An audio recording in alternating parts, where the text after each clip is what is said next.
The following program is brought to you with limited commercial interruption. Today's broadcast is being simulcast in broken English. I'm here to show the world. I'm here to show the world.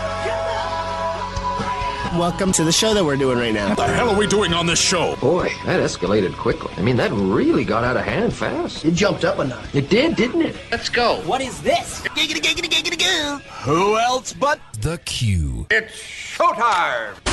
Gentlemen, let's get down to business. Can you dig it? Can you dig it? Can you dig it? Can you dig it? Yeah, I can dig it, yeah.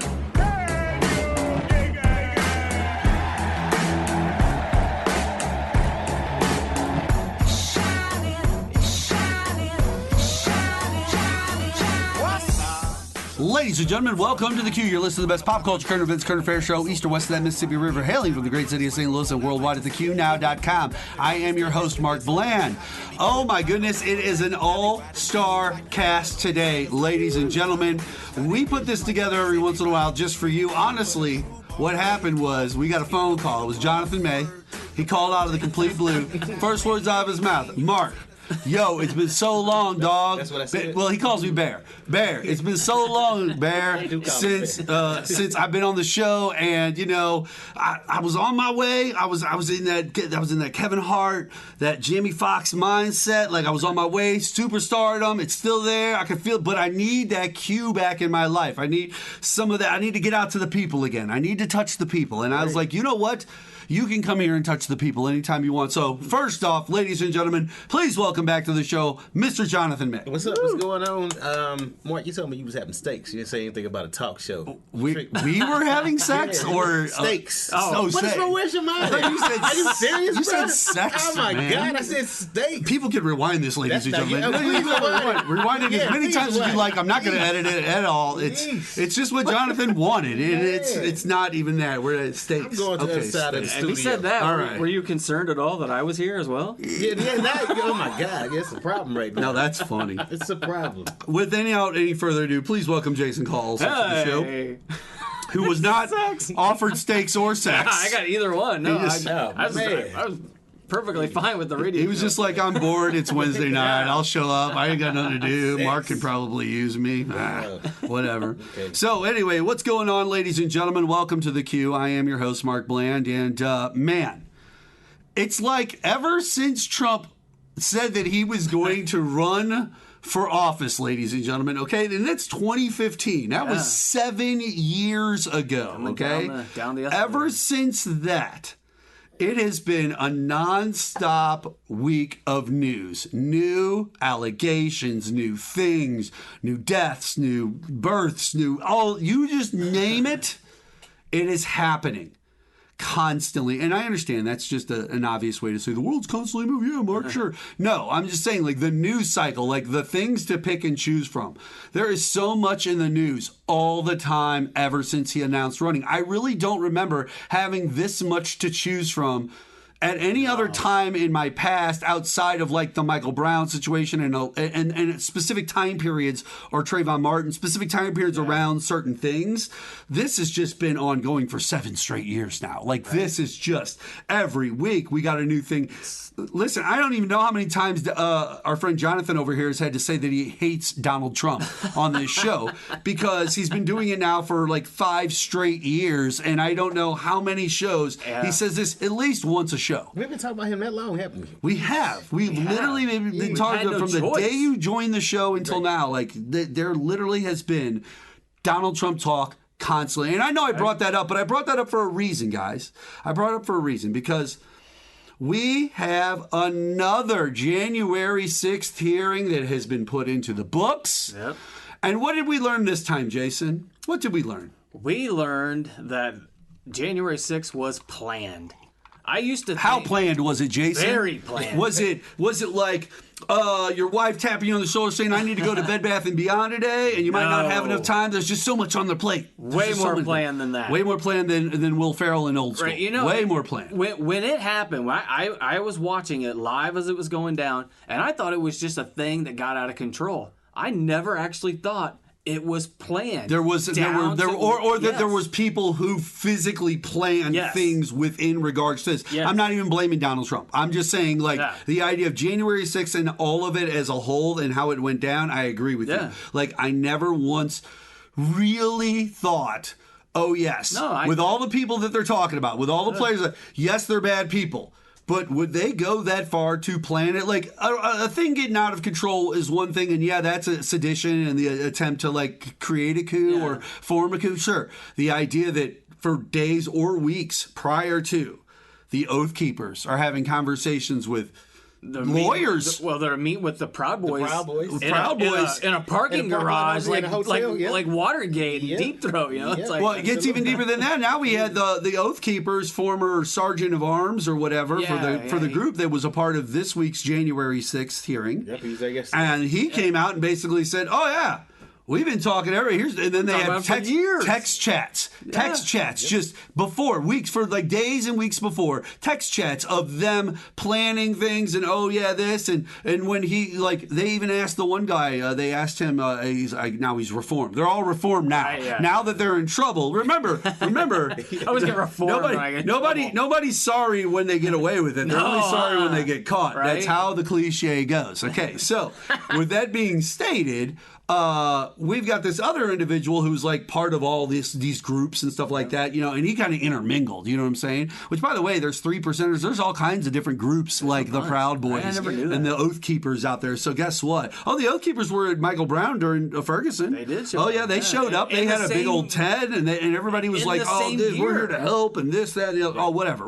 They wore the same stuff that they wore during January 6th. They wore the helmets and the flak jackets. The flak jackets and everything. Exactly. So my point being that we already have people that have this on their mind. This individual sat there when he was asked multiple times. He's like, oh, yeah. The only reason they asked him, did you go down because of a plan or whatever, this, that, and the other? His answer was even better. He goes, no, I didn't go down to the Capitol building because there's a plan. And then they go, why did you go to the Capitol building? He goes, well, we were all amped up. He told us to, so we decided to. Right.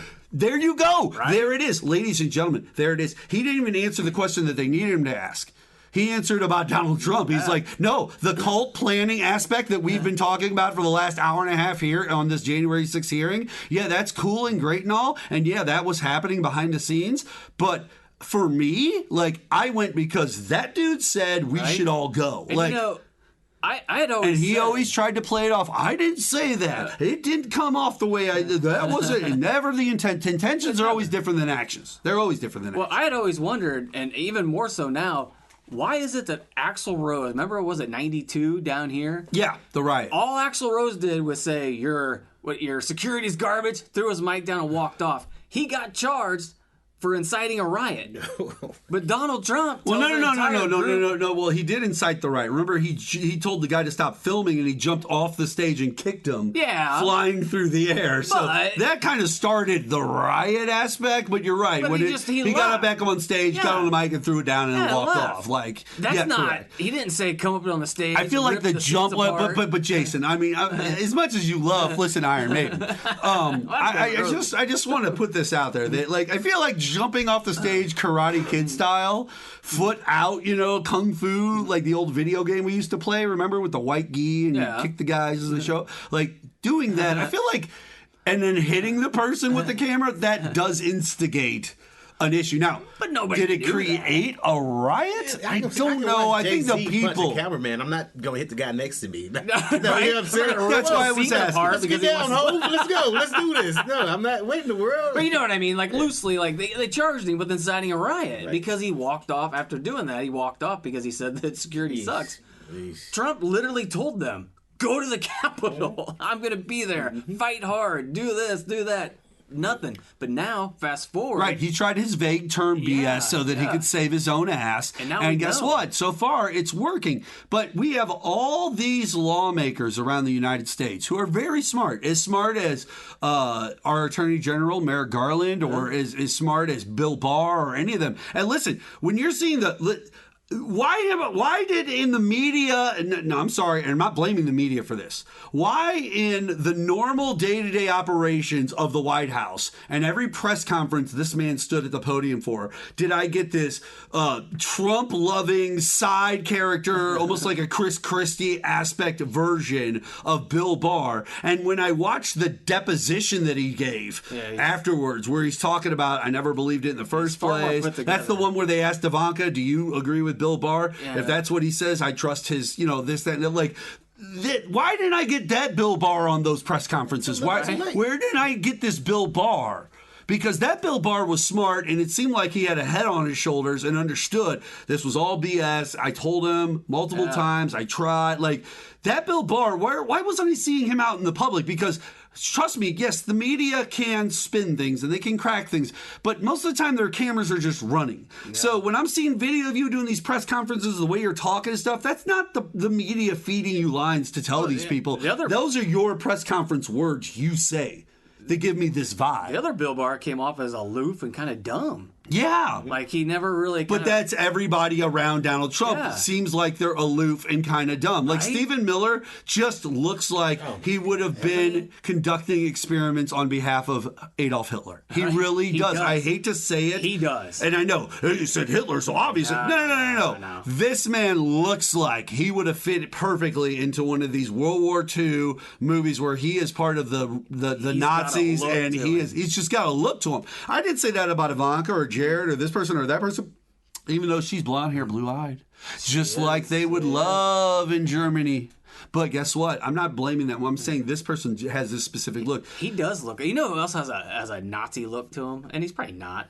Who's that? Elon Musk. That hairdo. You know, he's got Elon that Nazi Musk cut hairdo. Elon Musk is an interesting talk anyway, specifically because he is now embroiled. Right, he's gonna have to give up in the middle of this. Yeah, they suing him for a company that's worth probably $2 billion. Listen. That's what I was going to say. Like, well, it's a $44 billion deal. They're saying he's going to possibly have to pay upwards or close to $1 billion potentially to renege on this deal and get out of it. Now, if that is correct. Man, that's a lot of money. Guys, ladies and gentlemen, $1 billion for one person, though. But for one person. And that's where we really should focus this. Yeah. I don't think Elon, here's what I'll say. I just happen to be one of the few people in this world, and I know that I'm saying this when I say few people. I know how rare this is. That I'm book smart and street smart. There you go. I'm just as locked in on the streets with my players and the people I know as I am able to go to Harvard and get a doctorate if I want to. Who the hell told you that? I know. Who told you that? I've had a hood card for years. No, you gonna pull it out, please. Wait a minute. Don't tell him that. He just offered you sex to come over. Yeah, I'm just trying to. Wait. Hold on. Hey, I mentioned the word hood, and the black guy got all uppity about it. Hey, why don't you come on over here? You ever seen Lethal Weapon 2? Just been revoked. You know what they call it, man. What's wrong with you? Been revoked. So anyway, my point being. I feel that in this case, we have somebody who's book smart only. That's it. There's no street smarts to these individuals. He's not clever. He thinks he's so clever. And that's where the problem is with the Josh Hollies. Yeah, you're book smart. You're able to like get some posters made so people know your name. Yeah. And you're able to like pass your test because you have the book right there to learn from and study because ain't nobody dating you anyway. Nobody's asking you out on a Friday night. So you're at home studying. Like, we get it. Some people are out in the streets too. Some people did both. They were studying during the day and then went into the streets at night and then went back and studied more at night. Like, it's one of these things where I see the problem with the entire Republican mindset runs through a guy like Elon Musk. It's that I think I got it all figured out. I get butthurt about a couple of things people say on some random social media site, and immediately I'm going to buy it. I'll show these people. I'm just going to talk myself into a hole. You talked yourself into a hole that you dug way too deep, and now, bro, man, we can't even throw ropes down to get you. For real. Can you imagine being somebody that rich with all your friends who might be also investors that are rich and going to them and going, I screwed up. I shouldn't have said something that I said. So do you think you can help give me $250 million to like help me pay this off? Like that would be so embarrassing and rough to even try. All he did was, for one, he exposed that apparently he just gets people at Tesla pregnant nonstop. Right. Yeah. And put that in there. He just buried that stock. He took Tesla stock and cut it in half. Which is weird because the whole point of your company from day one has always been, I'm going to revolutionize the car business. I'm going to sell people electric cars that are sleek and stylish, and they're going to want to buy them. And guess what? You did. You were able to like get it into the market and get it moving to where like people we all know have Teslas. Like, dude, you did it.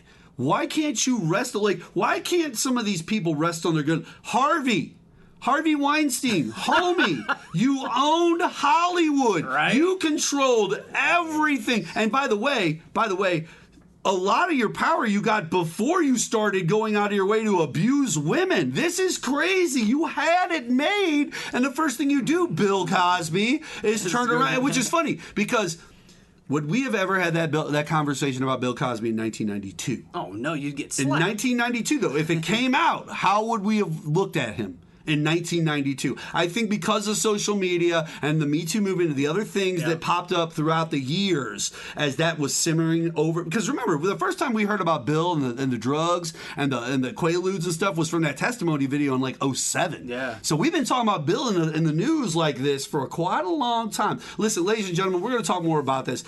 Take a quick break here on KYRO. That's right, 1280 AM KYRO, News Radio KYRO.com. And when we come back, more with myself, Jonathan May, as well as our friend Jason Kull. We'll be back right after this.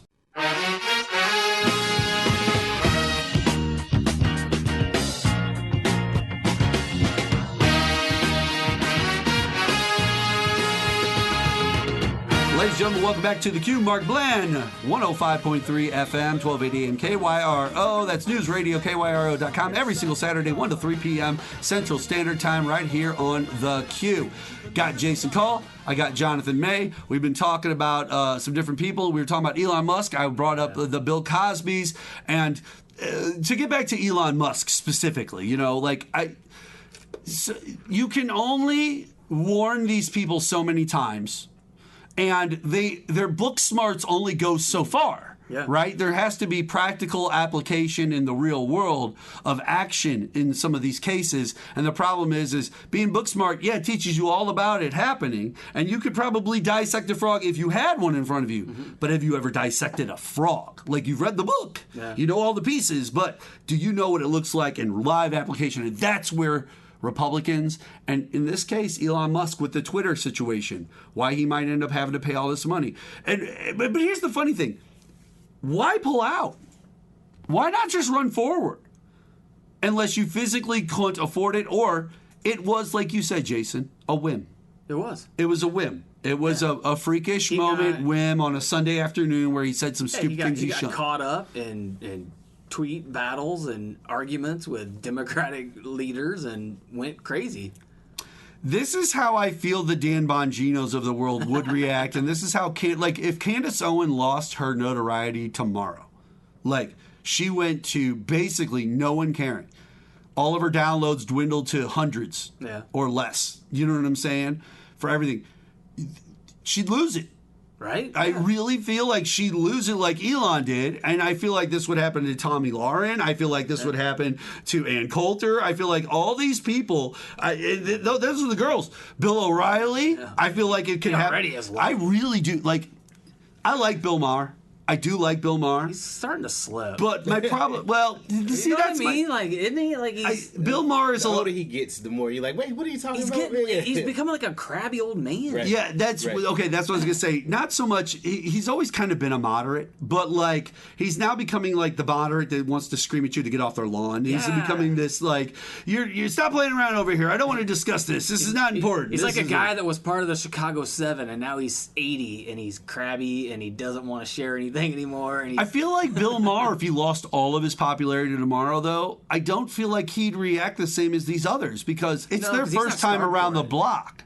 He's been around the block and lost a show here or a movie script there. Well, you can tell everything with Elon is all about the pushback he got from some Democratic lawmakers because he literally came out and said that Democrats are the party of hate. Oh, yeah.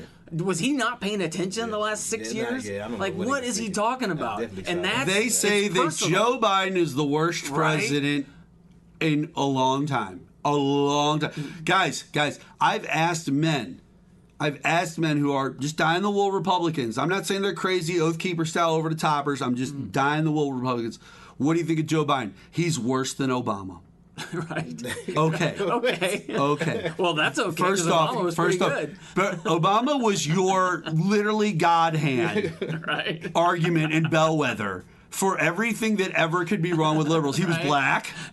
Okay. He was powerful. Yeah. He was well-spoken, which is something super smart. Being well-spoken and super smart pisses off Republicans. Like, that's the funny thing. There are book-smart people. That's why I'm saying being book-smart doesn't necessarily say you're like an Obama. Obama's book-smart, but he's also well-spoken, and he puts the two together so that he comes off. And Elon can't do that. He's like the weird kid that could just pass the test. You know why they really hated Obama? Was because he could think on his feet. His wit. His wit. Yeah. Trump, he was right there. Can't think at all. Bush couldn't think on his feet. None of those guys. The only one in the past 50 years is probably Reagan.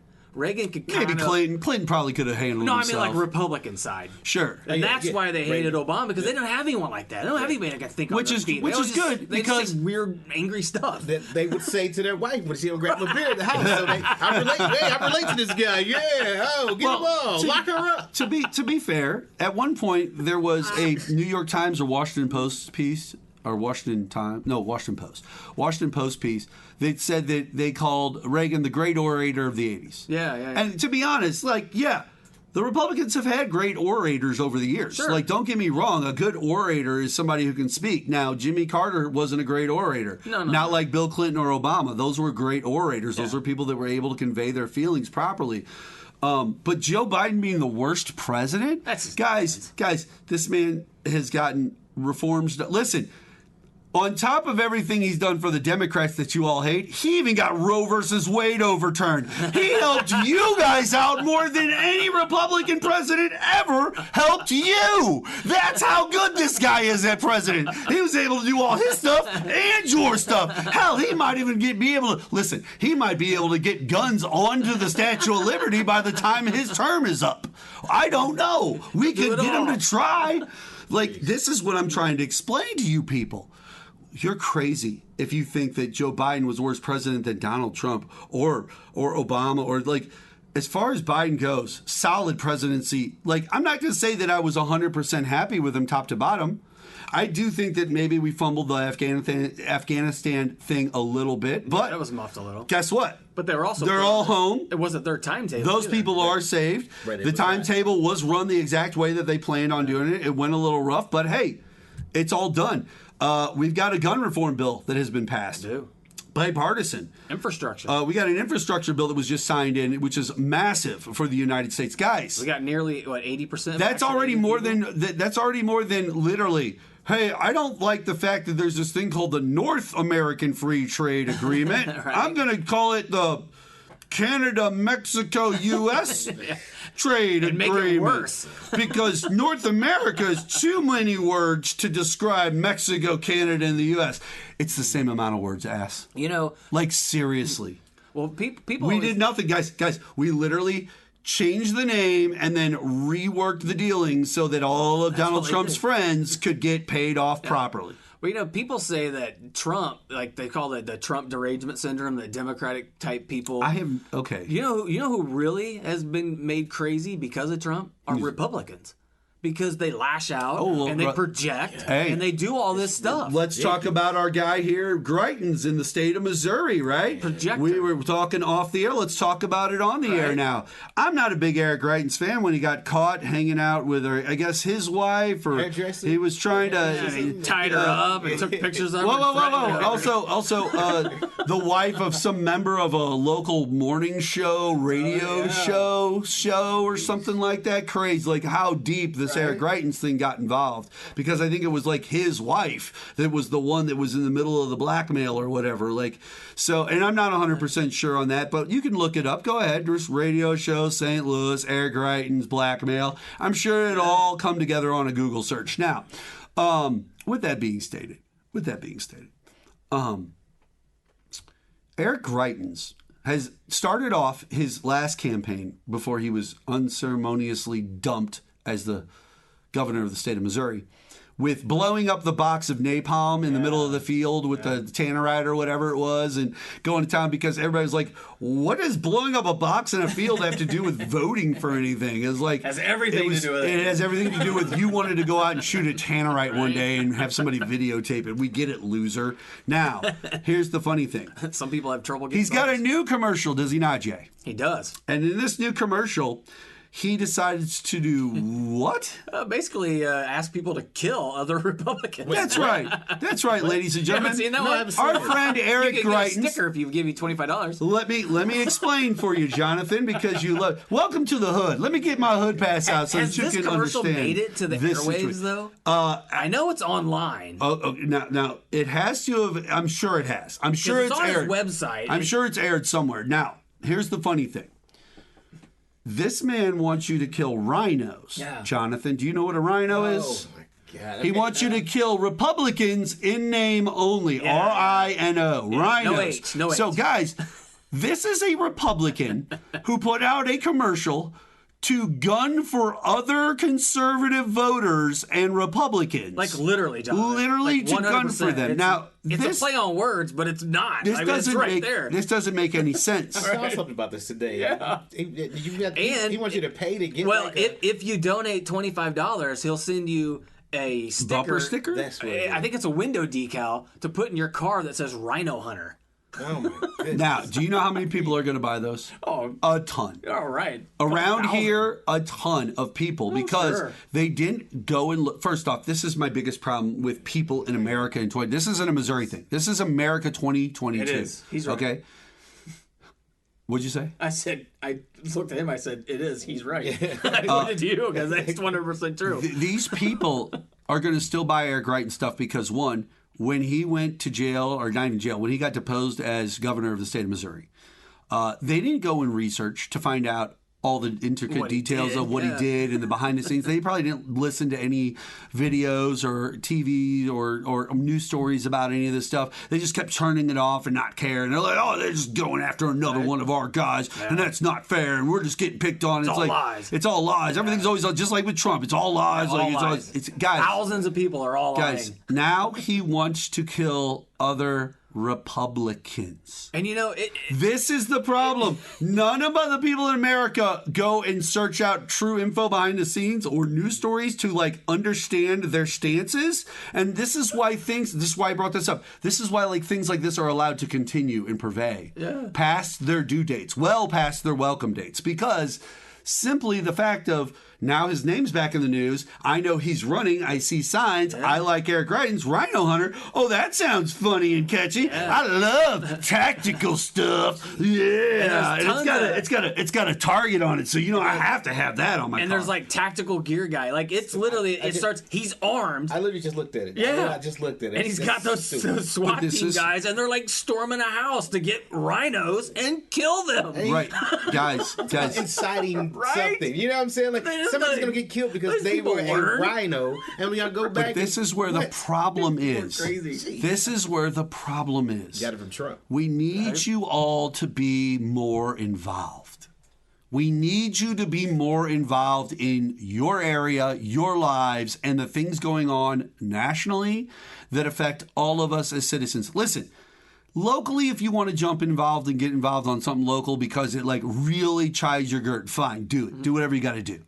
But I'm talking about on a national stance, guys. I'm talking about these state representatives that lead to these attorney generals and the governors, as well as the national players. You have to focus on them. I'm not saying your mayor. I'm not saying the police chief. I'm not saying all that. I'm definitely saying that you have to, and I mean absolutely have to, get more involved with politics in your life. Yeah. And I hate really to do this. I get it. Politics is not fun. It's very divisive quite often. It's not something that literally, most of the time when there's a political story, it's attached to some other news thing that's going on. That news thing in most cases can be very, like the Uvalde mass shooting, which we're going to talk about Uvalde here in a second. We're going to move on to that in a second here. But like things like that, these are things that you need to know about. You need to understand what's going on and why it's going on and why you need to be involved in this. If I've got a guy who used to be the former governor of a state now running for Senate, right? Correct? Is it Senate? I think he's running for Senate now. Running. It'll be primaried against Eric Schmidt. So it's only going to be one of them because Holly's already got the other one. Correct. This is a situation where he wants, to him, Eric Schmidt is a rhino. He wants his opponent dead. I mean, there's no other way you can't say guys, spin it however you want. It's very, very blatant and direct. Yeah. The way that it lays this all out. He literally has a gun in the commercial. We're talking about Missouri. Yeah. Right? He's going to get in. It's going to be him. It's like, same thing about it. Like, damn it, Jonathan, why do you always got to be right? We're talking about missouri here. Stop it. But, on the flip side of that, Holly is promoting... There's a woman who's running against those two as well, and he's got her. We got a round table of three guys here. We got to do this one. First one up. Josh Holly, racist or not?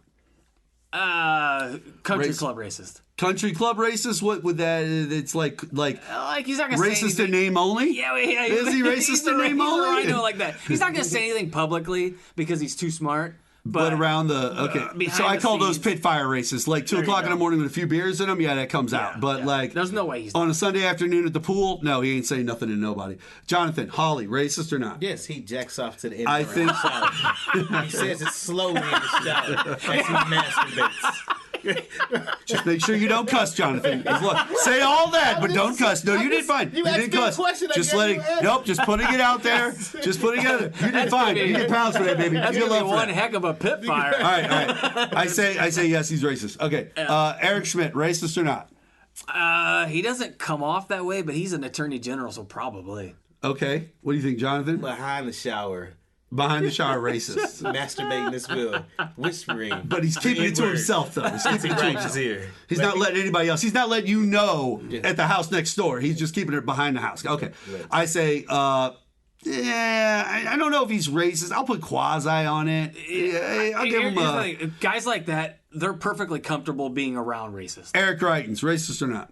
I'd probably think not, because I think he's too involved in hurting women. I think he's got a military background too, right? He's like a former SEAL, and he's been around too many. He's not a SEAL. I think he was. No, he was a SEAL. I think he was a former SEAL. He's a SEAL. Like legitimately. He was like a reserve SEAL. No, like a legitimate, like a real actual SEal, like you think. He was like a SEAL recruiter. Yes, Eric really in the Greitens. SEALs, but puffing. Racist or not? Eric Greitens. Absolutely. I'm going to say no on Eric Greitens. I agree with Jason on this one, but fair enough. Ladies and gentlemen, we're going to take a quick break here on the Q. On News Radio, KYRO.com. You can find us here every single Saturday for a game of Racist or Not. We'll be back He's a SEAL, on the Q after this. Or he was.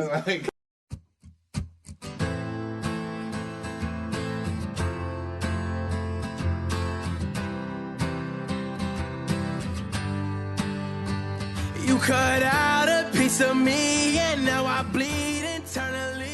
Welcome back to the Q here on 105.3 FM KYRO. That's right, News Radio, KYRO.com. This is the Q. I am Mark Bland. You can find us at theqnow.com. We're here every single Saturday. We're sitting here talking about a lot of different things going on in the world, but I am now thoroughly 100% pissed off. Do you know why, Jason? Because during our break, I was literally, and I mean the word literally, sideswiped and sandbagged. We saw some news. By a situation where it says Uvalde mayor. Now, we're talking about Uvalde, Texas, ladies and gentlemen. This is where the school shooting happened a few weeks ago.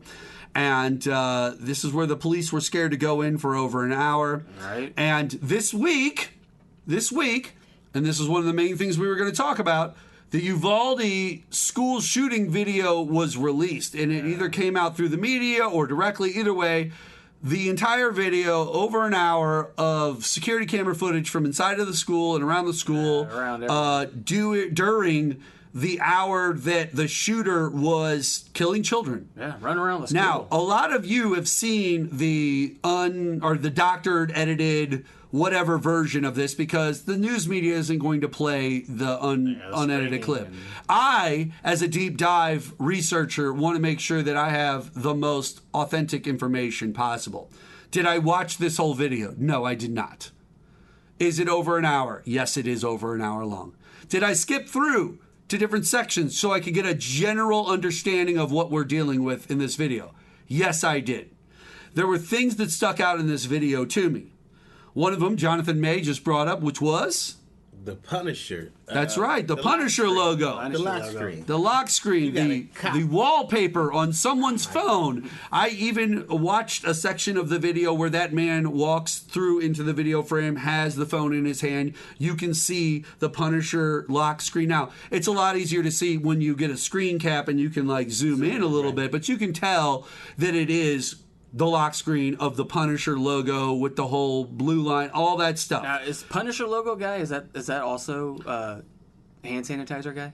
Are they the same guy? No, the Punisher was a Marvel character. No. He's asking about it in the video, in the actual Uvalde video. Because, no, it's two different guys. Two different. You know what? Now, Jason, go ahead and bring up. So we've talked about this guy, okay? So remember the stereotype of the Punisher logo with the thin blue line through the tooth, and I've talked about it a million times. That's just as much the "Don't Tread on Me" flag. Like these guys are just who they are, and we know them, right? Yeah. Do we not know them? I mean, you literally hang out, you play pool in pool halls all the time, where people like this just literally live, correct? They wear shirts like that around here. Correct. Shirts like this. This is normal for Missouri. If the Punisher was real, if they Also, read up, he would kill all of them. He's like, what are you doing? True. What are you doing? He would have saved those kids. He would have saved those kids. He would have killed the cops for not going in. Yeah, he would have killed the cops. You guys stay right here. I'm going in. I'll be right back. Only, ladies and gentlemen, only Homelander would have let them kids die. That's all I'm saying. Only Homelander would have just stood there and been like, too soon. I don't care. It's too soon. I don't care. Now, with you, sir. And we are not joking about the Uvalde shooting at all by any means whatsoever. No. We're joking laughing about the comic book absurdity. characters and individuals. We're not talking about these young men and these young women that passed away in this shooting. We are not trying to be submerged by any means. We want you to understand that. But things can be funny when viewed in certain lights. It's the absurdity of it that we're laughing. We're not laughing. As far as absurdity goes, please bring up the hand sanitizer guy from the Uvalde shoot. Especially in the last couple of years, but even in all my whole life, I've put hand sanitizer on in many different scenarios. Sure. Never have I ever, in such a stressful situation, thought, I need some hand sanitizer right now. Right. That's like when we're saying we're laughing, it's the absurdity of it. It's an angry laugh. Correct. It's not a funny laugh. That is the dumbest thing I've ever seen on a video ever. That guy walking over and putting a couple pumps of hand sanitizer on. Absolutely whack. Why these guys they're getting ready to decide if they're going to go storm this room. Right. Like what is he thinking? It has to be a nervous thing.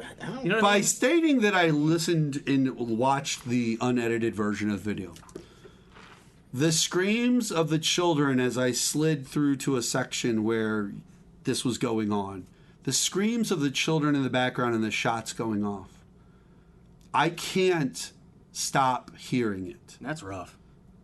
I told these guys off the air before we got on the show, there are only so many videos on the internet, and I've been literally dealing with the internet for now 3 decades, guys. And I'm not talking about the internet. The internet as it stands today for 22 years, because it wasn't until about 2000 that things really started to take off. Yeah. For all of us. The 90s were still very much dial-up AOL. Dial-up. You weren't doing anything on So the my point being, but I've been dealing with the internet for many, many years, so I've seen a lot of crazy things. And I've gone on shows on this show, The Q, and talked about the fact that, everybody's kind of got their own personal life to them behind the scenes. Things that Jonathan doesn't talk about that are to himself, and the things that he thinks about that he doesn't share with anybody else. There are things and modes and moments that Jason doesn't share, and there are moments that I don't share. Sure. And things that I don't get into deep about. But I've always not had an issue with, I guess, becoming desensitized. It's one of those things that I didn't see coming, obviously, because that's not something anybody would want. But at the same point, there's nothing I can really do about the desensitization at this point, this many years down the road into my life. And slid to this section and these desensitized videos, these videos that have these very vivid things, they stand at the top of your mind. The same way that 2 Girls, 1 Cup shocked and awed the entire nation. No, seriously. I can't think about that. But I'm just saying, the fact that it's shock and awe the way, there are videos like that that are darker than that for me. And for other people, too, out there on the internet. And as far as dark goes, this was scary. This freaked me out. Because it was real. It was real. And I knew that hearing those screams, as a parent myself with a 10-year-old and a 13-year-old, real. Like, it broke into me. Like, I'll never forget that video, but I will tell you this. It's rough to watch. Even in an edited version, guys, you see guys just standing there. You hear shots. They played the shots going off. Right. You hear the shots. You're just not hearing the kids' screams because they're not playing that for you. It was rough.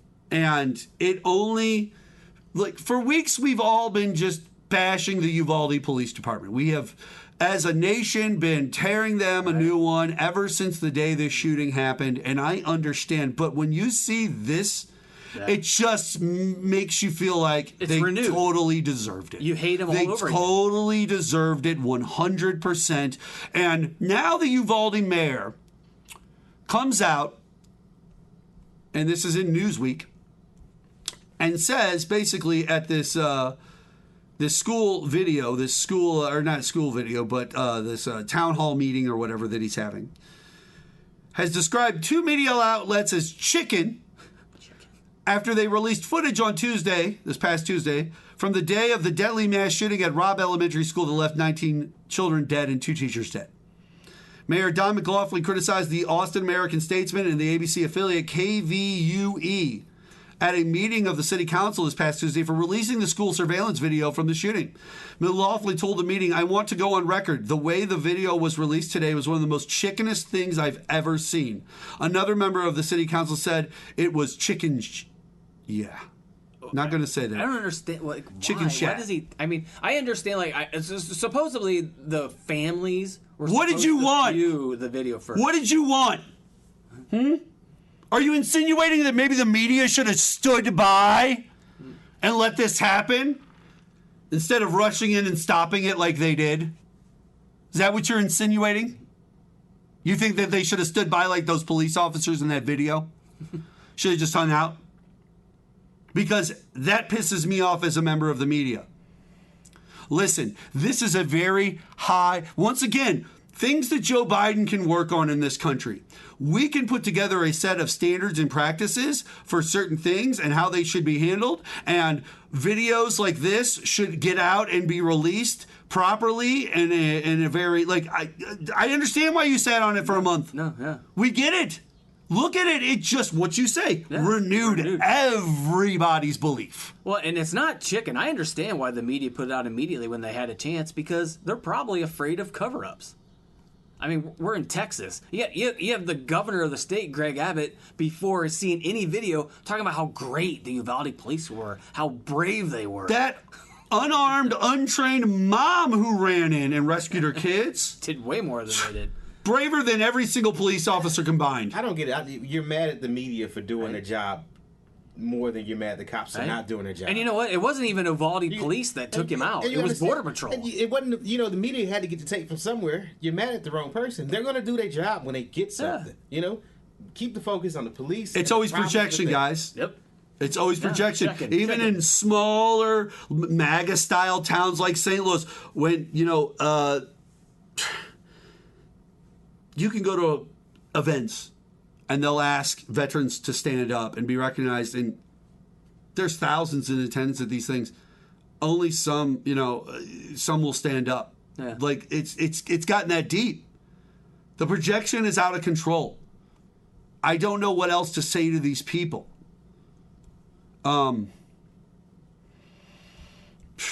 Guys, this is sad. And that Uvalde mayor is 100% wrong about the media, about us here on the Q, or anybody here on KYRO. You might not see. It's just lashing out. It's lashing out because you know it's bad. Yeah, you just know it's bad. See, once again, you didn't care about the video getting in or out until it got out. Yeah. You didn't care until you got caught. Before that, everything was fine. Just let it ride. They all think that we're chickens. They don't know for sure. We've got the video. Just hold on to it. But you knew eventually, after George Floyd, after Mike Brown, after other shootings in other schools and other places like Parkland and stuff, you knew that information was going to get out. You knew that mayor. You knew that police chief. All you policemen that were on that video, you knew. They were trying to, you know what? Maybe this is just their Republican way of trying to protect these dudes or allow them time to get out of town. There's no way. Listen, if you're one of those police officers in that video right there, I hope you don't live in Uvalde or you are not currently residing in that town or the state of Texas, because the rest of the country wants you dead. Can you imagine? Especially the Punisher. Everybody else wants you guys taken. Like, I'm not saying that you should be dead. I'm not advocating anyone should kill you by any means. I'm saying that the general consensus, majority Nobody likes you. Nobody likes you. That's how bad they don't like you. Could you imagine getting pulled over by one of those guys down there? But if you live there still and this video came out, bro, don't go to the grocery store. No. Don't even walk around the state of Texas, because you're already making them look bad, and they already do enough with Ted Cruz and their governor to make themselves look bad. They didn't need the police that they were supposedly supposed to pat on the backs, making them look bad too. Now it looks like all of you guys who pat each other on the back are just bad. Well, we talked about it on off the air. And I'm not even anti-police. No, not at all. By any means whatsoever. I love the police. I think the police are fine. Well, I am. You're a former police officer. How are you? Could you talk? I can't stand cops. Whatever. You have what? I can't stand cops. I've told you that multiple times on this show. I know. I guess it depends on the cop. Like what? Like patrol. Yeah, there are good cops. I get that, patrol guys can be annoying. I think detectives, people that work in like specific departments, are probably better than regular. You know what I'm talking about? Like, it's just a good old boy. Is it because that is true. I will say this. There's also oppress other cops, so they get lost in that. There you go. Can I ask you this question? Go ahead. Turnover heavy in the business of policing? No, actually, not. I mean, it pays well. It does pay well, but I'm saying it's because the turnover. The reason I ask, if turnover was a part of this problem, like the idea that because it's a dangerous job and it's scary, and some people, like I said, they don't understand things until they get in and actually do them. It's cool in the book, but once you practice, it's a different game. You know what I'm saying? Actually dealing out on the street with different individuals. Like, I feel like a good policeman is like a good bartender. Yeah. They can network. They can walk around and talk to people, and they can, I know that I sit here and I joke about the hood card and this, that, and the other, but I can go into a lot of more dangerous sections of the St. Louis area because of the people I know and the people I'm just cool with. Whereas other people walking in, they're going to get looked at side-eyed because it just doesn't mix. They don't understand this. I feel like a good police officer, like a good bartender. They can meet and talk to a lot of different people. They can build their network a little bit. They know who to talk to about this or that. You know what I'm saying? Like any good job or any person in that situation. But turnover could be high in something like that simply because of having to deal with a drunk or this or that. It's weird, though, because you have cops that are on the job over 20 years retired and never even pulled the gun out. Ever. That's true. In big cities. It's different. So, in big cities, it's different for every... It's different for every... And guys, like we said, we said this many times. Yes, we understand that there is an inordinate amount of black men and women getting killed by police officers, and we've been admitting this for quite a few years now. But we also have to understand, and we've said this on the show, police aren't bad people, and we know that it's a tough job, and we understand that not every situation when you're making split-second decisions. Like, remember the famous argument you and me had of the Wendy's parking lot guy with the taser, where he shot the taser at the cop, and then the cop shot back at him? Like, there's always mitigating circumstances to all these things. No. But in Uvalde... There's no mitigating circumstance. But that split-second decision thing, that's a big gray area. Can you put a pin in this? And we hit it after the break. You talk about your hood card all day long. I'm about to say something. We got to put a pin in it, and you want sex. What's going on? Let me put a pin in this. We're going to come back, and I want to hear your thoughts as soon as we come back. Is that cool? Whatever. I'll be going. I'll see you guys later. All right. Thank you for being on the queue, Jonathan. Take care. We'll be back after this.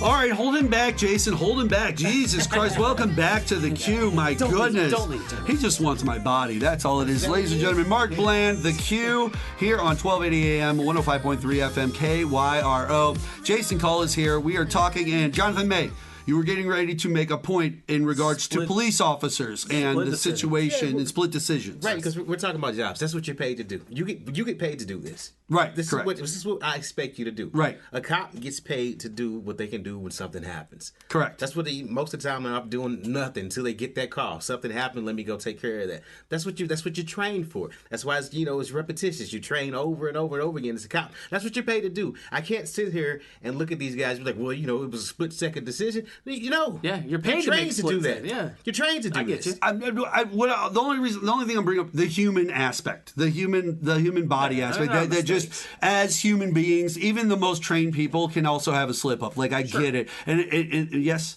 I'm not going to sit there and say, oh, well, they're just a bunch of slip ups, Jonathan. I'm not saying that. What I'm saying is there are that split second decision. Like one of the main, we were talking about the Uvalde video. That's where all this started. One of the main things people brought out on the Uvalde is the people running through the hallways to get out, and you see it on the video. I can't knock those people, even if one's a teacher. I can't, because like I said before this, they're humans, and humans in the moment you're in that situation, you don't know how you're going to react. Now, fight or flight. Fight or flight, and sometimes flight is like it makes you do weird-ish. Excuse my language. It makes you do weird stuff. That's the only thing I got to say. Nobody even knew the name of that place before this went down. No, True. I didn't even know Matthew McConaughey was born. Yeah, exactly. It's a place where if you're going to be a cop, you're going to do your 20 years without pulling your gun out. But you're doing traffic stops. You're working at the school as a security officer. You know what I'm saying? It's just those simple things. But with those Uvalde guys, it's like we said when we were off the air before we started. It's different for the guys that just had their sidearm and a regular vest. But towards the middle of that video, yeah, when we get to the guys in SWAT gear, they had SWAT gear, they had the helmets, they had the ballistic shields, right. The gun through long gun, things that you would have in your truck or your patrol car. So now, if you get a call, you guys are cops. I ask both of you. You get a call, hey, school shooting. Are you just gonna run up to the school and not get your stuff out the truck? No, I'm running right in. Okay.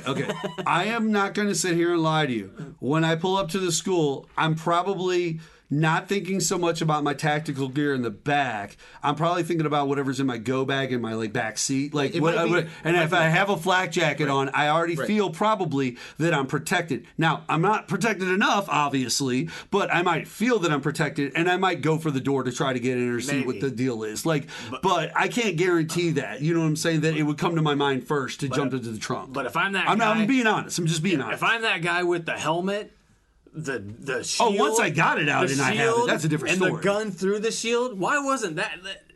I would do that. If you gave me a shield and a gun through the shield and a helmet. Those are metal shields too. They are literally large metal shields that can deflect bullets. And I guarantee you, if you got it in the back of your truck, you're taking it out before you walk in the school. You cannot protect other people if you can't protect yourself while you're walking in there. That's true. You're not going to be any good to anybody's shot. That's what we're talking about, training and reputation. But they also say that really good police units, especially over in Europe and other parts of the world, the ones who practice in mass shooting style situations and stuff like that. I found this crazy, but this is not any more or less crazy than the kicking the animals back into the fire that I found out about the massive forest fires that happen. And sometimes bunnies come running out on fire and they can't put them out because they're already too far past. So they just kick them back in because the last thing they want is an on-fire rabbit running super fast, lighting other areas up on fire. But I never even thought about that, right? That's a tough Have you decision. ever watched the show The Boys? Have you ever watched the show The Boys? No. You need to. First off, that's the best show. No, the best show on TV. Bar none. No questions asked. The best show on TV. Straight up. I would agree with that. And you need to be watching this. I can't believe a man like you. Seasons? Oh, they're like... Two. No. The Boys, 4. Three. I just finished season 4. We just finished 3. 4 is coming out. 4. 3. 4. 3. Season 4. Make a How bet. can I watch this? You Make guys a don't even bet. know what's going on. Okay, we got the bet. It'll be season 4. You go ahead and look at it. Are we betting that sex? Yeah, we're getting It's like that a sex. group of like. I'm getting that dome, bro. I'm getting that dome, bro. So you better get ready. That is nasty. Okay. It's like a group of superheroes, but they're not all real nice guys. My point being is in the first episode of the first show, something happens. It immediately made me think of The Flash another superhero with similar powers. And I never in a million years thought of that aspect of his life or anything that could happen to that superhero. I'm gonna go home and watch it tonight. Literally never even panicked. And that's in the first 30 seconds of the show, first minute and a half, 2 minutes of the show. Like, blew my mind. That's the first episode. And it was just like this stark contrast. These things blow my mind. You know what? Speaking of that show like that, I was just thinking about this. Remember when it was all about cut the cord? And now there are so many streaming services, so many great shows. I'm spending like 3 times as much as I ever have before. Oh, the thing on media. The thing with UVALDE, right? The whole reason, the honest, like, I just would have never pieced together the idea of what I talked about earlier. That woman getting away. Yeah. Getting up and over the gate or whatever, getting into the school, getting her 2 kids, and getting back out. Right? Just that aspect alone. With no shield, no helmet, no vest. Just energy. No firearm. Just things that I would have never thought could be possible in a situation like that. And then I see this video and I go, oh, they weren't doing anything anyway. Like, there was nothing for her to be scared of. There wasn't anyone stopping anyone for her to be scared of. Like, there was nothing being done. She ran into a school with nothing, knowing there's a shooter in there somewhere. Do you know how many seasons we have there? Only 3 seasons. Are you sure about that? You owe me Corinne Steffens. So are you sure about that? Let me go. We can just look up. Only a certain part of the crowd will know that. But he knows what I'm talking about. He knows what I'm talking about. Let's see here. The boys. Season 4 was announced this year. It's only 3 seasons. Come on, I'm a more comic book fan than you. That is true, you are. And it does say only 3. I could have swore it was 4. It's probably over there with my steak that you told me I was getting. I really thought there was 4 seasons of this, man. You can stop looking. Why are you still going through the phone? I just told you right there. I lost out on great sex. Oh, my goodness. I did apparently. My goodness. Wait, how would you know? Don't worry about it. I roofied him. You're going to get some sex. He's going to be going to sleep soon. They better be more than 3. I can handle all those. Guys, I really don't know if there's much more to say when it comes to this Uvalde thing. I feel like at this point, if you're any of those police officers, you need to leave. First off, you need to all come together as an apology to the nation. Like, you literally need to be 20 deep. All 20, like, whoever was there that day on the outside that was a police officer, and specifically anyone that's in that video, you just need to come forward, apologize wholeheartedly to the families, to the people like this. Listen, I understand that's how we talked about how much they hate you. I get it. Are we going to do anything to these people specifically? I don't know what we can do. I don't know what Texas I don't understand, like, if this is something that we should try to bring charges up against them on or not. I don't know. But I'm just as lost with that as I am with the January 6th stuff. Right. Because there's nothing happening there. Like, it's just another non-accountability situation. I am sick of non-accountability situations. What did I say in a few segments ago? I want you all to pay more attention to your research and to your politics, to everything. I also need everybody to take more accountability for who they are. Listen, if I say or do something on this show, it could be easily looked at in a negative light. And I am just as guilty as anybody else could be. And sure, I'm more than willing to come on my show and give equal time and footing to anybody who has a discrepancy or the opposite belief. I have no problem doing that. We need more of that, though, in this country. Yeah, we do. That is what we need, gentlemen. Like, I'm not trying to be blasé or obvious or, like, no. I think certain things do bear repeating at times. And in this case, accountability. They didn't feel that people, listen, these things, Michael Brown was a specific situation. It really spoke more to the people of color and their culture, that situation. Once we got past Michael Brown, it started to become more of a cultural thing. It always spoke to the people of color. But now we need to pay attention as other diverse origins and cultures to other people and other cultures. And now everything. So George Floyd, that was needing our attention to be looked at, and they needed accountability. We got some. And we got some, but only some. Yeah. Other accountability didn't go. But once again, the Chinese officer who knelt on or was helping him, like, that guy didn't have to go to jail forever or anything like that. Who was the guy George Floyd, the police officer, the one who kneeled on him? Oh, you talking about Chauvin? How you say that? Chauvin, yeah. Oh, yeah, Derek Chauvin. Yeah, he's got like 2 different 20 right. Yeah. But guess what? In Michael Brown, Michael Brown's a good example. No accountability. None at all. None at all. No, Trayvon Martin. Wait. I guess accountability for what it was. There was no video. They tried to play the audio. We couldn't tell from the audio legitimately. They at least charged him, but he was a total piece of trash. He proved after the fact anyway. So it's like, guys, now we got 2 impeachments.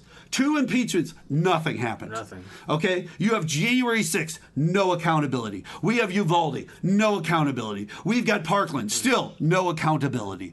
Well, in some of these cases, the people took themselves out. But I'm talking about in general, there's a lack of accountability. And we need to focus on this. It's important for my kids, or for Jason's kids, for Jonathan's kids, all of them, everywhere that he has. You got some Herschel Walker kids or something? Nah. All of his kids. I was 3 and done. 3 and done. I was 3 and three and out? Yeah, 3 and out. Get him out of here, coach. I'm There's tapping not, out here. next week there's going to be another all right, one. So I had to deal with a first. Are you ready for this, guys? Let's get off this stuff.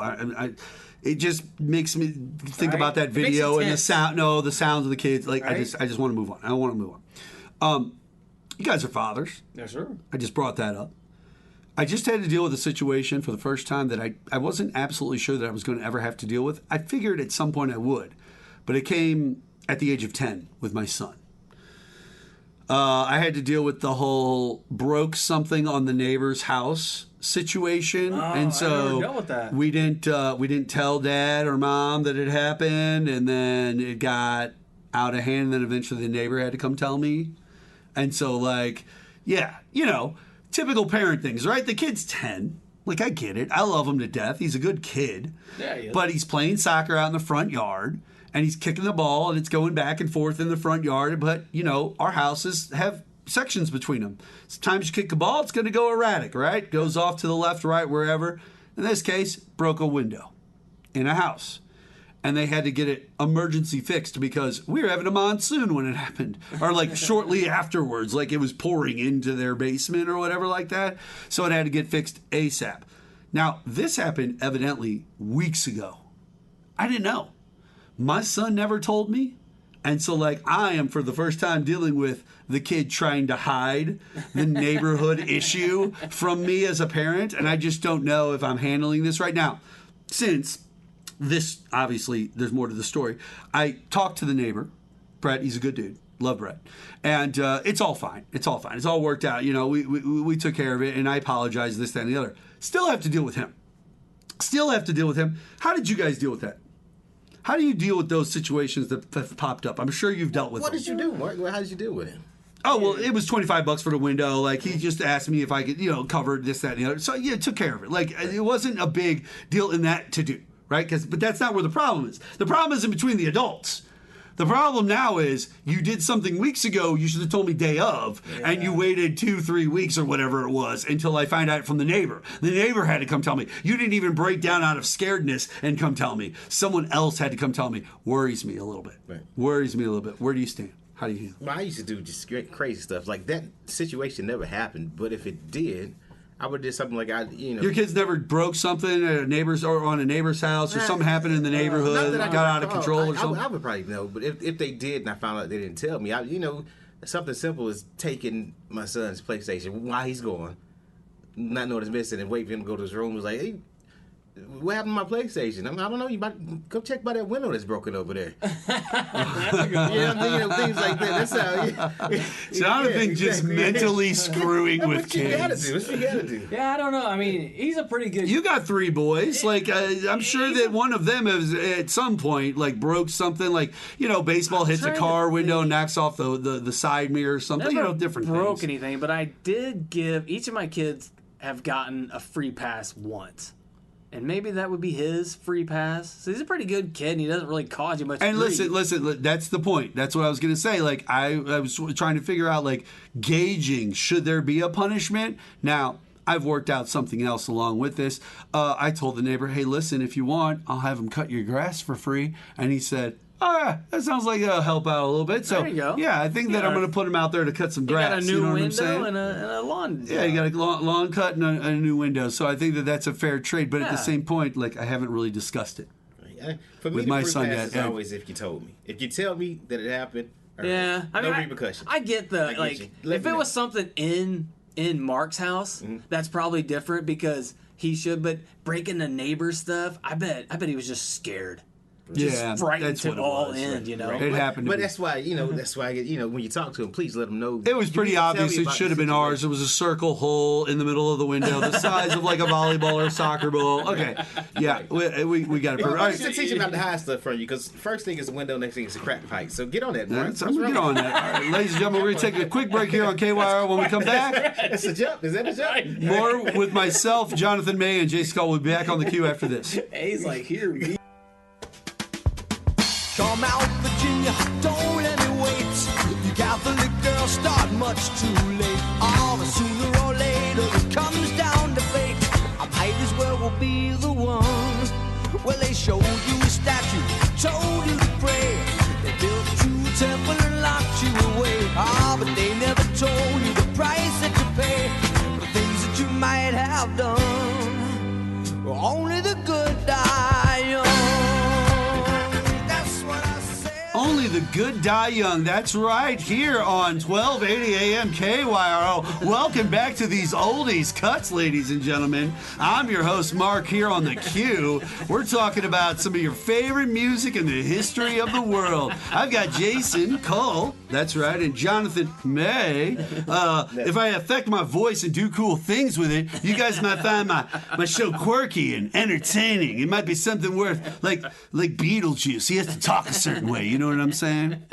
You know, it's funny. I mentioned Beetlejuice.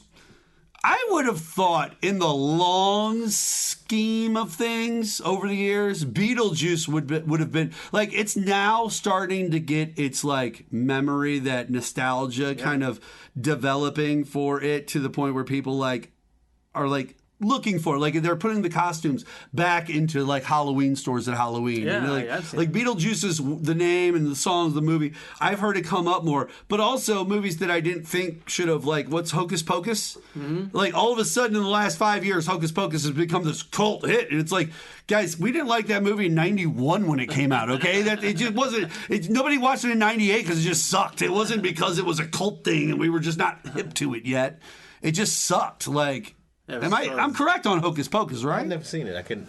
Right, nobody's ever seen it, Jonathan. That's the problem. We don't understand how something's called if nobody's seen it. This wasn't my forte. Disney family movies. You know? Yeah. I'm pretty sure it's Disney. It's Disney, right? I was more Monster Squad and stuff like this. Monster Squad is great. I got the Goonies on today. That is there. Goonies are always the bomb. Goonies never die, guys. I'm surprised they haven't tried to remake that yet. That would be one of the ones that I think that, like, okay, a Beetlejuice, fine. It's a one-off character. Could they remake it? You know, similar Willy Wonka chocolate style. Yeah. Sure, they could pull it off. Oh my goodness! Have you seen the trailer to the Monsters? I have not yet. Oh my! It's cringeworthy. It's like bad. Is that Rob Zombie? Or do you, Zombie. But is it done over the top to be over the top bad? No, it's just it looks so dumb. I'm hoping like an hour in they just because Rob Zombie's actually a pretty good director and he actually does some pretty when decent it comes stuff. to horror, look at this trailer. Well, that's the whole point. But the monsters are campy anyway, so I wonder if he was trying to go for something over the top, like a 70s Batman style over the top campiness. Is it PG? No, it's PG and it's in color and it just it's cringeworthy. Look at the trailer. Then tell me. We'll watch it after the show. We'll have to watch it after the show. We'll have to discuss this.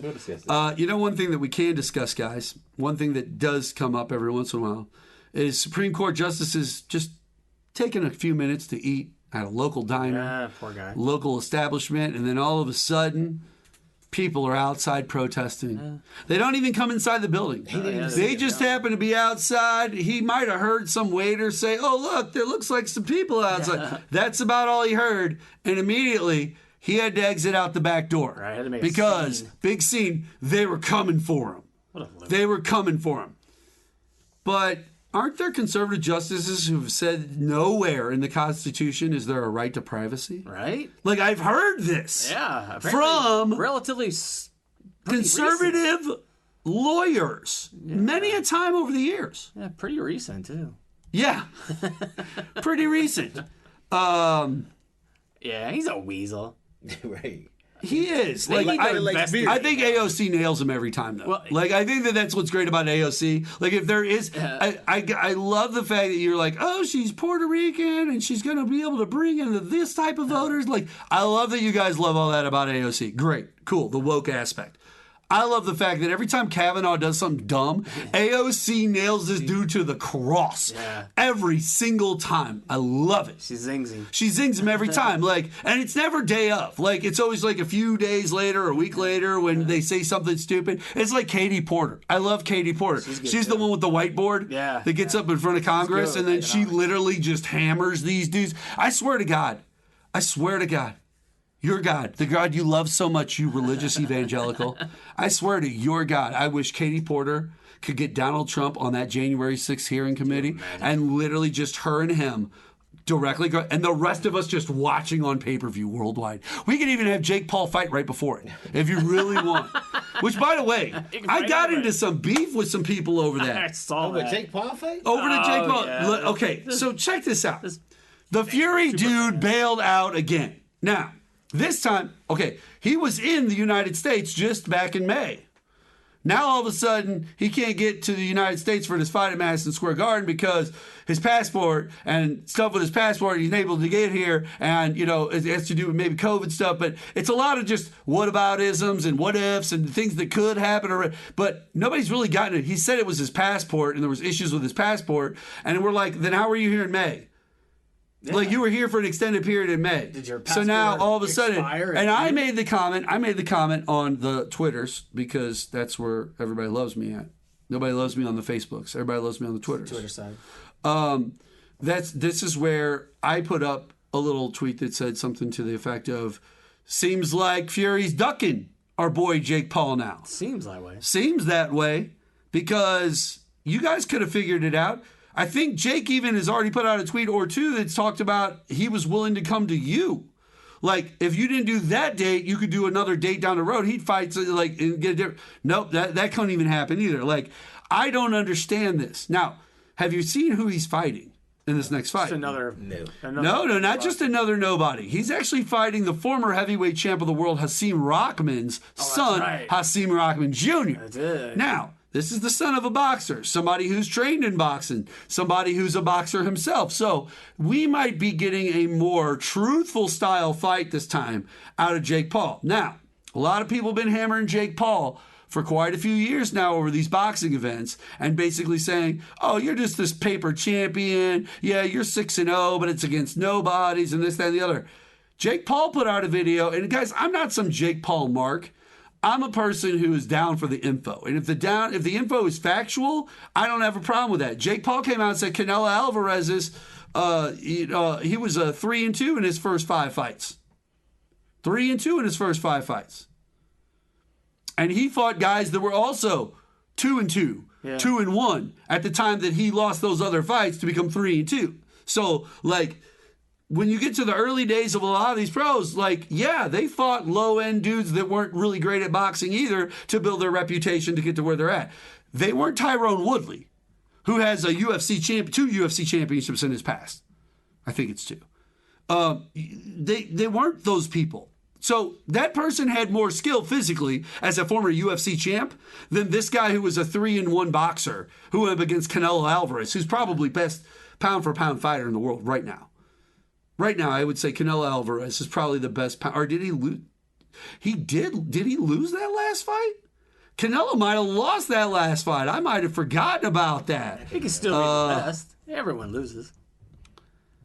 Yeah, but like it was someone he shouldn't have lost. Let me see what it says here. I mean, I'm no Paul fan of either one of them two, but what do people expect him to start boxing with, like fighting like the top 3 ranked fighters in the world. I mean, you got to start somewhere. You can't start with. And Canelo was actually a former light heavyweight too. People forget that. Like Canelo's not just a small dude who's fighting like Floyd Money Mayweather and people of that level, which is more of a welterweight, middleweight, those areas right there. That's where he's champion now currently, but he's also been a super lightweight champion. He's fought at the light heavyweight division. So like Canelo's a very well-versed boxer. I'm trying to find out. He has 2 losses, 61 fights, and 39 KOs, 39 wins by KO. 57 wins, 2 losses. That's not bad. But those losses are early in his career against other dudes with really bad records too. Mm-hmm. So like Jake Paul's argument stands. It's like I'm 6-0 against a couple of guys that aren't really boxers, but a couple of really solid fighters like that are really good in their own business, and then like another couple of guys that are boxers too. So his argument is that this is going to be what I consider his first test, but that's what Fury was supposed to be. Fury is supposed to be this first test, and that's why I brought this whole situation up, is because I feel like, why duck Jake Paul? Right? Like, guys, I'm not knocking Jake Paul. Like I said, I'm not a mark for Jake Paul, but I'm just going to be honest with why duck Jake Paul? It's a good payday. It's a great payday. I get in the ring right now. It's a good payday. Guys, that's got some views on it. Literally, even the KSI guy who was a YouTuber, the first fight he ever had on like the undercard for his brother's fights. Yeah. But my point being, is like, you're going to fight Jake Paul. A lot of people will give this dude trash, and I understand it. You're attached to Logan, your brother, the whole Suicide Force thing. You guys have been famous since Vine. You're just some kids from Ohio who made good. Nobody's asking you to really be in movies. Like, they're not trying to turn you into the next stand-up comic champion or anything like that. So you're just kind of floating with whatever opportunities come, and fighting and boxing is one of those things that you're involved in now. Cool. A lot of people float through life and do different things. I don't have a problem with Jake Paul at all, but I got a problem with Tommy Fury. Fury, whatever. Not his brother. Not Tommy Fury. Not the heavyweight champion of the world. Like, the dude would whoop Jake Paul within an inch of his... When you were having that discussion on Twitter, though, I was trying to look through the stuff people were posting, and there really wasn't a specific reason why he was denied entry. It just said he was. Like, right. It was said he was denied entry. He wasn't going to be able to make it. And so, like, Paul just is going off, and all these people are sitting there bashing Paul over it, and I'm like sitting there, why, though?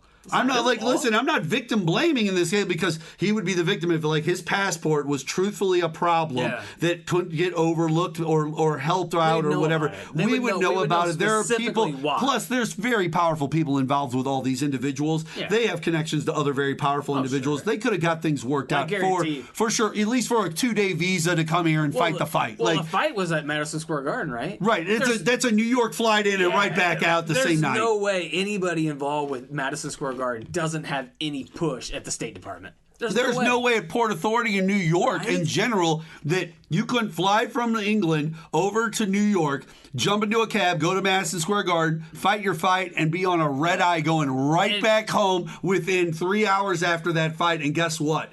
You didn't even really need your passport other than to get through customs and Port Authority. That's it. If it was COVID related, we would have known, because they would have said COVID related. Because speaking of COVID, did you see where the Kansas City Royals, 10 of their players can't go play in Toronto because they're not vaccinated? Surprise. A team from Missouri. That's almost half your team. A team from Missouri doesn't want to be vaccinated? Listen, I'm getting chest right now. Listen, watch this. I will go. Listen, I'm going to go on here to Twitter right now. I made a comment on a post about the Kansas City Royals. I'm probably getting attacked right now. Yeah.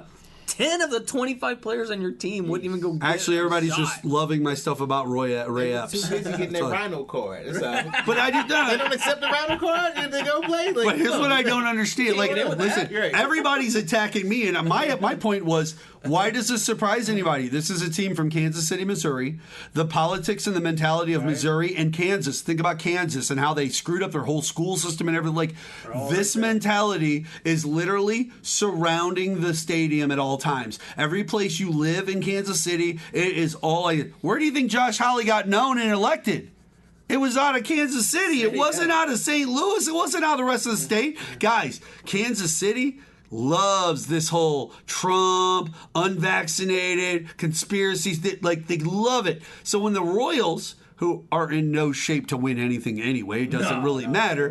My point being, when this individual or these individuals make this decision and you find out about it in the news, none of you should be surprised. There should be no surprise from you that there's 10 members of the Royals that are unvaccinated and they refuse, even for all-star games or anything else that could have been in Toronto. Think about it. How stupid it is. And by the way, one of those players, I think, is like one of their stars. Yeah, I can't remember that. He's looking at trades right now. One of my sons sent me. How is that valuable? That's what one of my sons. He sent me the text with. But how is that going to benefit him getting traded to someone? That's what they were saying. They were saying like a couple of them are going to be potential trades. Who's going to want them if they can't take them anywhere? like to an Eastern Division team's going to go to Toronto at least twice. You ever met a famous athlete? Met him, took a picture with him, hung out, took a picture with, or just shook their hand, met them, No, I mean baseball players, hockey players, football players. Baseball, gotten autographs, but not met. That's what I'm talking about. Yeah, if you got an autograph, you met the guy. Sure. Yeah. I thought you meant Who thinks the favorite one you've ever met? Oh, it's my favorite player of all time, Ryan Sandberg. Ryan Sandberg. Oh yeah. Signed my book. Was he just a really cool guy? He was a super cool guy, but I mean there was 15 people there, so he was in a hurry. But it was super cool. He took it and did big time here or anything. Gotcha. What about you, Jonathan? Any famous sports athletes? You had a younger. football or basketball player. I met a Triple H one time. It definitely wasn't a beach women's volleyball player by any means at all. Yeah, but I wasn't in the. You met Triple H? Yeah, he was at the airport. There you go. Yeah. That'll work. No, that totally works. Triple H, that's awesome, dude. I didn't care who he was. Somebody had sent me who he was. I don't care. Hey, how you doing, bro? Big dude. Yeah, humongous. Does that make you? Can I ask you a question? Does it make you feel weird when you do the awkward, just real quick? Hey, man, big fan. Nice to meet you, and then just walk away?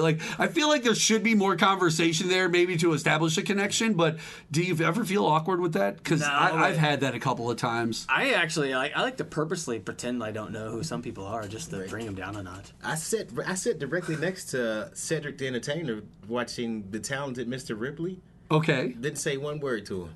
Not one word. Didn't say one word to him. You should The movie was horrible. Well, that and he would. Have you ever watched The Neighborhood, his TV show? That's fantastic. Yeah, I like it. Yeah, I caught a couple episodes. It's not bad. It's a really good show. I love it. I've watched all seasons, every single episode. It's fantastic. Sitcom funny, It's I mean, but nowadays, we don't have sitcoms anymore. It's one of those. It's a safe, fun sitcom that you just can watch, and it's not going to. It's not going to turn you either way. All right, guys, we're going to take a quick break here on the Q. When we come back, more with myself and these guys will be back after this. Let me see you bounce right and left and let you show. Hey, let you show. Just let you show. Ladies and gentlemen, welcome back to the Q. Mark Bland, Jason Kull, Jonathan May. Always having fun here on every single Saturday, 1 to 3 p.m. Central Standard Time on newsradiokyro.com. Worldwide, you can listen to us anywhere at that website. You can also find out about us. We're on the website. That's right. The Q and me and all this is on the website. So, we've been talking about some pretty heavy subjects today, gentlemen. Have we not? We have. The one that I want to start off here is not a heavy subject. I want to get away from heavy subjects. I want to talk about some other things. And Jason and me were talking off the air. And he had this great idea. So we have these houses, Jonathan, House Targaryen, right? From Game of Thrones and things like that. We have houses here. I have houses, okay? They're house and you can only choose one of these houses, Jonathan. And for all of you out there, you can play along with us. Yeah, pick your You can only choose one of these houses, Jason and Jonathan. Okay, there you go. Make sure it's like a Sideshow Bob thing. I get it. No, I get it. I totally get it. I've been wanting to touch his hair the whole time we were here. Wait, why don't I get to touch you? I invited you for the sex. Well, you didn't know I was going to touch it. I did it when he wasn't looking. Yeah, I was looking away, and I'm like, what is this?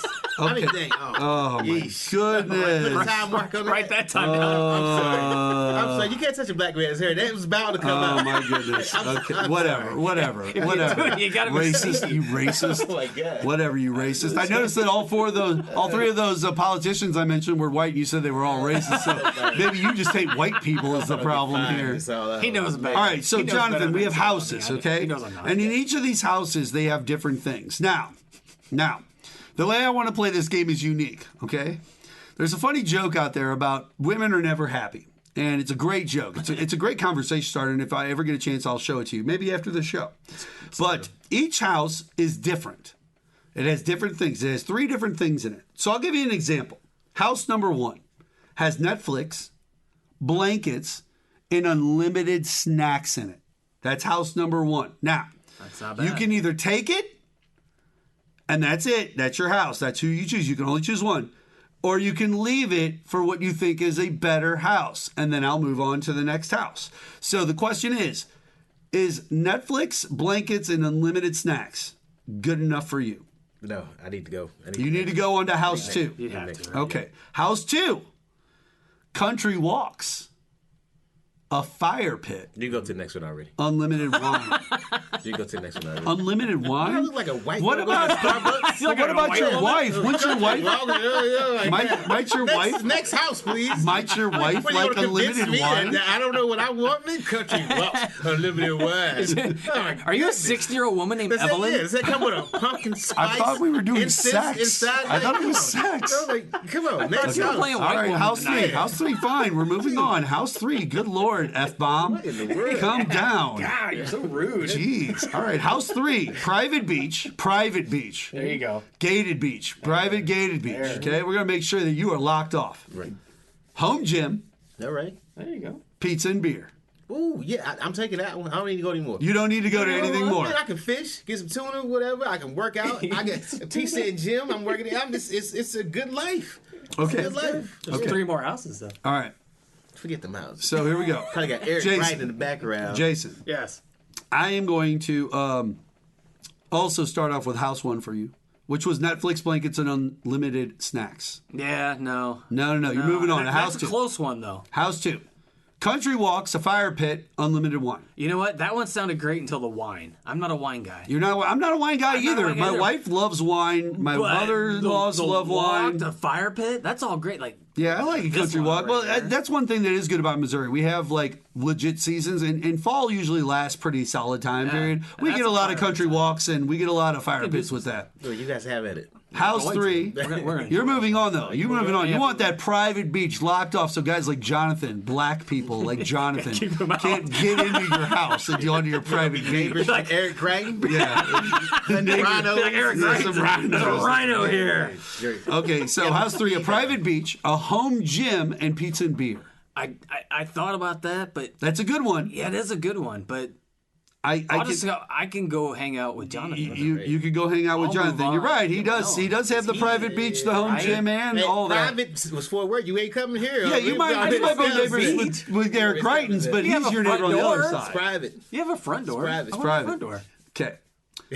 So house 4, sir. That's right. Swimming pool. Ooh, we've added up. You know, ladies love the swimming pool, Jonathan. You just said ocean, private beach, and now you're talking Yeah, about but you swimming can pool. drown in the Private ocean. beach, you can drown in the swimming pool. Yeah, I'm you less can likely drown to with a drown. teaspoon of Nothing's water. gonna eat me in my house. In-house Starbucks. So this I'm is not like coffee guy. this is like those weird people who are movie stars who get like McDonald's built into their basement or whatever it was. I've seen that's a true crazy. story. It is a true That's story. A true story. People have gotten. It was Susan Sarandon or someone like that who had it in their basement. Yeah. Equipment that they get in the and put it. And they have an employee who literally is paid hourly who works there, and their job is to just make McDonald's food shipped from McDonald's to their house, and they can get chicken McNuggets or Big You'd Mac. be dead I in would 2 actually weeks. do that. I would actually do You would do that. 2 weeks. You would do an 2 in-house weeks, you'd be Starbucks. dead. No, not Starbucks. You would do what? What would you do? McDonald's. Yeah, I've done that McDonald's. McDonald's. That's why have such a crappy burger when you can get better stuff. There you go, Chick-fil-A. No, I wouldn't do Chick-fil-A. They're too anti-gay for me.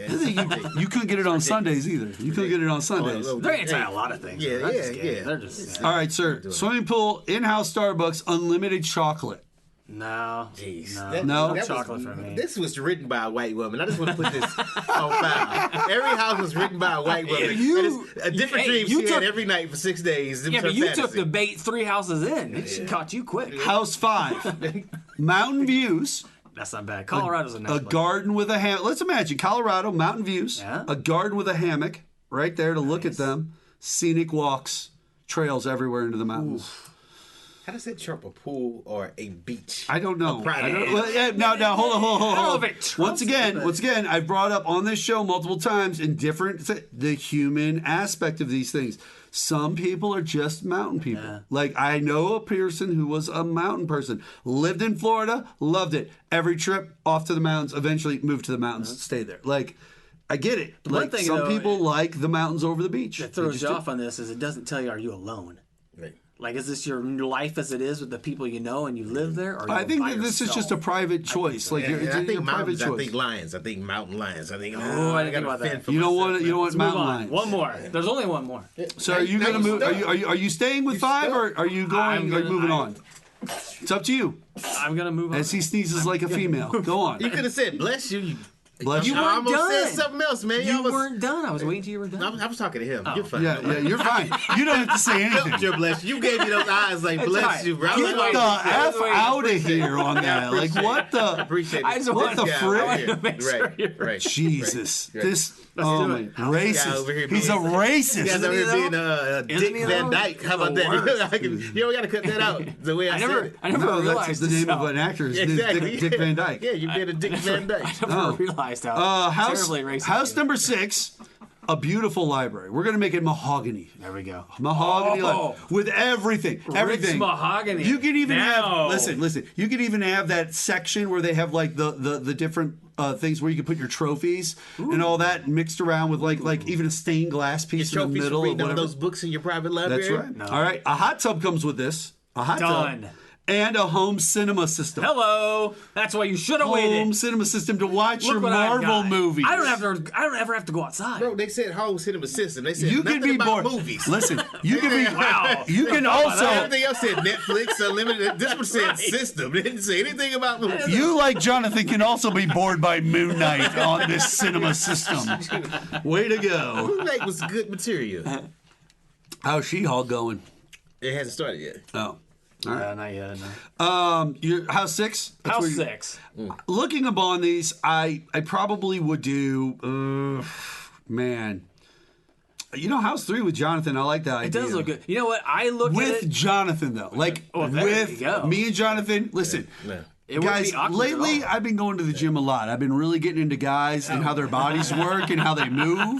I've been going to the gym watching a lot of guys working out, you know what I'm saying? Watching how they're working on their pectorals, their I hugged him deltoids, when you know he what got I'm here saying? today. I don't care what you like. I really have been doing that. I've been doing that a lot and I'm enjoying it. Yeah. How many glory still holes tight. you put in that gym now? It was just about one. 3 or 4. Racist. He's such a racist is what he is. He's a racist. What, white dudes Racist. like All glory these is what? Person of Dang color. it, A Jonathan. racist. All right. I never realized how terrible. Guys, you know, TV show or movie. I'll leave it open. You can do TV show or movie. Which movie or TV show, if you had the choice, if you had the chance, you could live in it. Like it becomes your life, right? That's a good one. So if you do Pleasantville, then that becomes your life. Black and white half the time. Truman Show, it's like that. Like whatever the choices are that you choose. Any movie, any situation, you're not a character in the movie. That's just where you live. Okay, that changes things. Then. Now, I think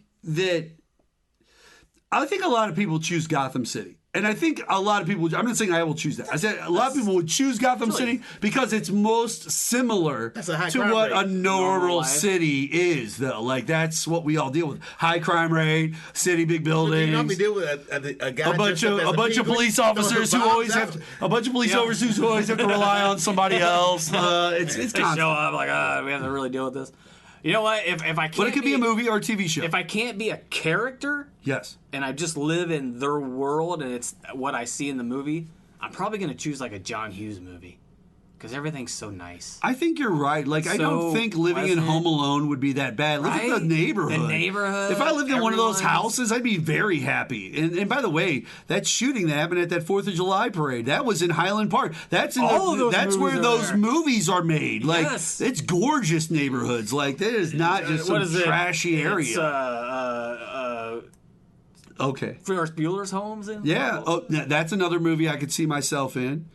Like any of So them. where would you go? What would you do? I would live in Ferris Bueller's Day Off. You would live in Ferris Bueller's Day Off. That's just a Not Goonies. Well, if I could be one of them, I would. Oh, you want to be a Goonie? Yeah. Well, we'll do that next. We'll do that next. As a kid, though, All right, not so as a near 50-year-old. All right. Let's do both aspects. Let's do both aspects. If you could be a part of a movie, like as a character in it, and live in that world, or and what movie would you want to just live in the world of? I think your John Hughes, like Breakfast Club's not a bad job. Yeah. That's kind of what our lives have always been, like Breakfast Club. Like Breakfast Club really does scream, or Marty McFly in Back to the Future really screams my normal growing up. My typical 100%. Friday nights, the tables, the TV's on, everybody's around playing Atari, like Elliot from E.T. E.T. That would be normal. You know, nothing's too high, nothing's too low. But if you could live in any movie, I think part of it. Man, there are some really cool movies like Gattaca, like The Idea, or even Minority Report of like the way the world is at that time. Ready Player One. We might be on our way to Ready Player One right now. Very possibly. What about you, Jonathan? You guys are so cute. Where would you live? Where would you live, Jonathan? So cute. Where would you live, Jonathan? Something it was brutal. a movie with Platoon. John Travolta and Harry Belafonte. White Man's Burden. Okay. Where was that? We did not. I have not seen it. You know why he's saying that? Because the in world the was movie, split. I would have black privilege. Oh, you understand what I'm saying? That's what the world movie was is. complete. That's exactly what it is. I would live in that one, so I can see what you can. I would live in Soul Man because I live in Soul Man. Where I take advantage of the flip. Take advantage of the flip. Then I would be a character in Soul Man, so I could be one assassinated. The guy that was then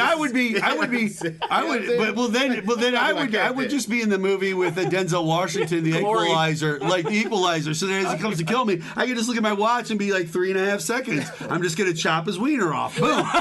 I just be John Wick. Done. No sex anymore now. John Wick it. John Wick it. Yeah, John Wick it. But I'm Neo. I'm just like dodging everything. Like I don't understand. Thanos and I just snap. At what point? At what point in this conversation are you gonna go? A tuna would kill a lion.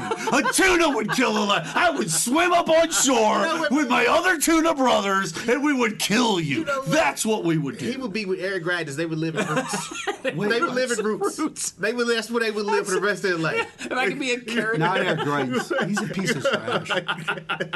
Not Eric Greitens by any means. Mark and Eric Greitens on the boat going over with roots. On that note right there, ladies and gentlemen, we got to get out of here on the queue. First off, put that whip in your head, can you? I just want to, Django Unchained. I want to live with Leo. Hey, okay. That'd be all right. Okay. What happened to those guys? What happened to everybody that lived in that damn house? I don't know what happened to all those people, honestly. They killed all of them, remember? He lit them up. We got to get out of here, guys. I love you to death. I really do. We're having a great time, and this is how the show is supposed to be, and I hope you guys enjoyed the queue today. First off, I want to thank our guest, Jonathan May. As always, great co-host. Thank you so much, sir. Always a pleasure. Yes. As well as Jason Kull. Jonathan Kull over there. That was my grandpa's name. Jason Kull, thank you so much for being here also, sir, and having a good time with us. All of you out there, check out theqnow.com. Old episodes, new episodes, everything in between. TheQNOW.com. Follow me on Twitter at Mark Bland, at theqnow. And also, if you want to catch up with these guys, Denzel Pitt over here. You've got the nice Jason over there, the nice _ Jason, or is it? I think it's the nice _ Jason. Follow them, talk to them too. They're great people. 658-742-789. Anything you got coming up you want to plug before we get out of here? Coming up, things in the works, but we'll see. Okay. We'll talk about that later. All right, anything for you too? I have nothing. Nothing, except for you need those Kansas City Royals to stop losing all their players. Right? All right, ladies and gentlemen, as a Cardinal fan and as a Cardinal station, we want to just let you know we're signing off. That's going to do it for us here on this episode of The Q. We will see you guys next time on the show.